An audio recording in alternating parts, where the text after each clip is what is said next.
ഞാൻ ഒരുപാട് തെറ്റുകൾ ചെയ്തിട്ടുണ്ടല്ലോ, എൻ്റെ ദുആ അല്ലാഹ് സ്വീകരിക്കുമോ എന്നൊരു തോന്നൽ നിങ്ങൾക്കുണ്ടാവാറുണ്ടോ? നമ്മൾ ചെയ്ത പാപങ്ങൾ മല പോലെയാകാം, പക്ഷേ അള്ളാഹുവിന്റെ കരുണ സമുദ്രം പോലെയാണ്.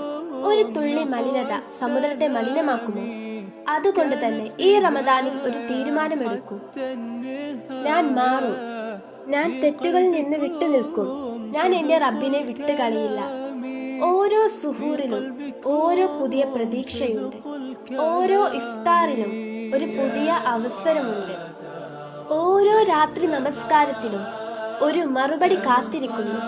റമദാൻ നമ്മെ ഓർമ്മിപ്പിക്കുന്നു, ദുഃഖം ശാശ്വതമല്ല, കഷ്ടത അവസാനിക്കും, അള്ളാഹുവിന്റെ പദ്ധതി എപ്പോഴും മികച്ചതായിരിക്കും. ഇന്ന് നിങ്ങൾ തളർന്നിരിക്കുകയാണെങ്കിൽ ഈ റമദാൻ നിങ്ങളെ ഉയർത്താൻ വന്നിരിക്കുകയാണ്. ഈ മാസം നിങ്ങളുടെ ജീവിതത്തിലെ